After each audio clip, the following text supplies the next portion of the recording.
Hello, my name is Tessie, a certified marriage and family counselor and psychotherapist. Welcome to Love and Light, a safe space for every mental health concern. We talk about everything on mental health and we debunk all the myths, okay?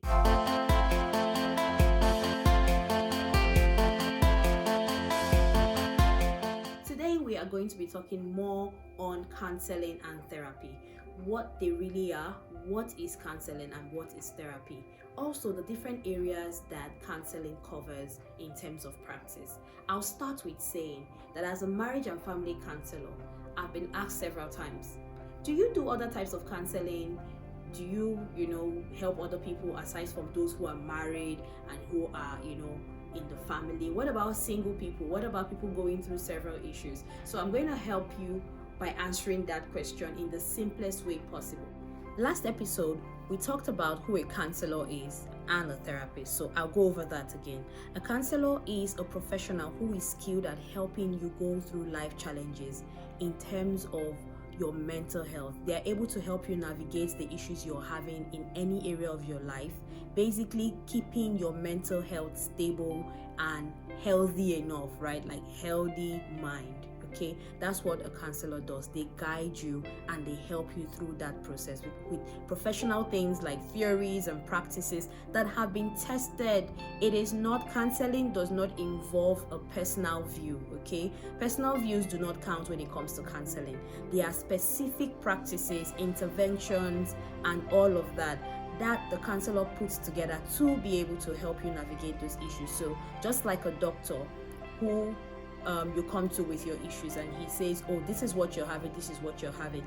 There are special theories, there are special practices that they go through that help them get you to your desired goal, which is to become well, okay? That's what a counselor does as well. They are professionals, there are practices, there are theories, there are interventions that they put together to be able to help you get there. A therapist, on the other hand, is a specialist in a particular area that helps in curing or helping people with particular illnesses, okay? Like I mentioned in the last episode, we have sex therapists, we have psychotherapists, which is what I am. You also have who will I say now? Dance therapist, you have a massage therapist. There's so many kinds of therapists, okay? And often people wonder, is a counselor also a therapist or are they different?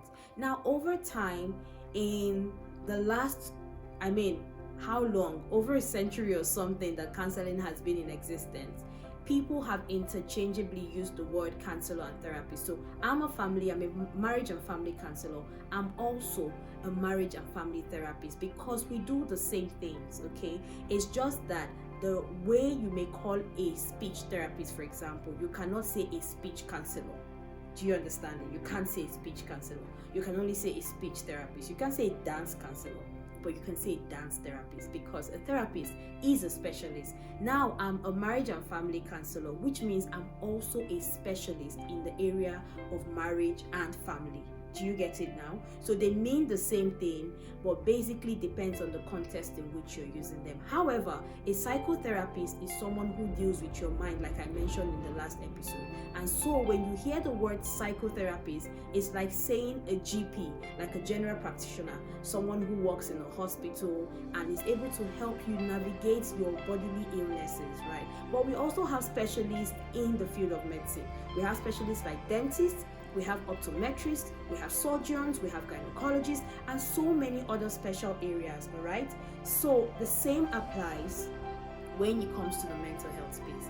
There are many areas in specialization, or would I say there are many areas of specialization in counseling. What this means is that the same way I'm a marriage and family counselor, there are other areas of counseling because life has many challenges in several areas. So there are specializations for different people. So you may meet me today, but another time you may be talking to a sex therapist, for example. That's an area. Another time you may be talking to someone who deals with drug and substance abuse. Okay, so I'm going to list out as many as possible the different areas of specialization in counseling. What this will do for you is to help you decide who you need to see based on the issues that you're dealing with. So you don't go to a marriage and family counselor when you're dealing with drug and substance abuse, or when you're dealing with sexual abuse, or when you're dealing, there's so many areas that a family and a marriage counselor cannot deal with, okay, or a psychotherapist. You need to see a specialist. I won't just take this, just say this to be funny.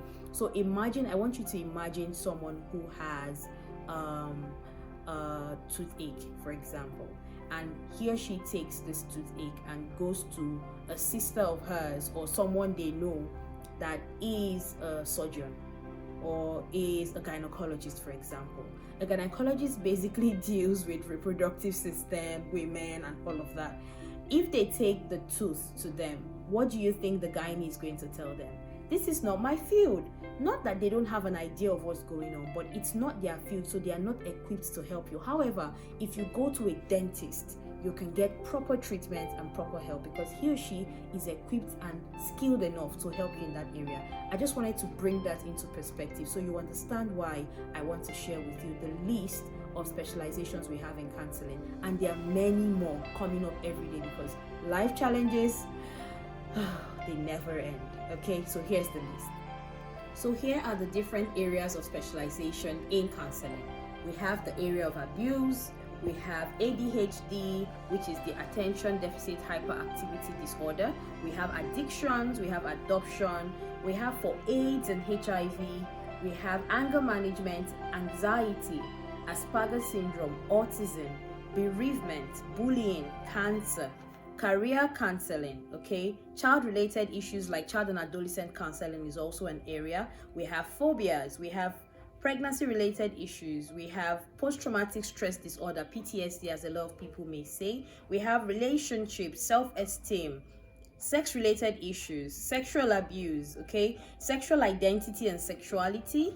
We have depression, disability, dementia, eating disorders, emotional stress and general counseling, financial debt issues, health-related issues, infertility, life skill, general development, obsessions, and many other areas of specialization. The list is endless. Have you learned something today? I'm pretty sure that you have. Now, this is all we're going to be talking about today, but before you go, make sure you subscribe to our channel, make sure you share this, make sure you like, and also drop your comments in the comment section just down there, okay? Do well to share this video to someone who may need it. Until I see you in another episode, be good. Bye. The mental health word for this episode is psychosomatic. This is an illness caused by mental problems like stress and worry, rather than physical problems. It is also connected with the relationship between the mind and the body.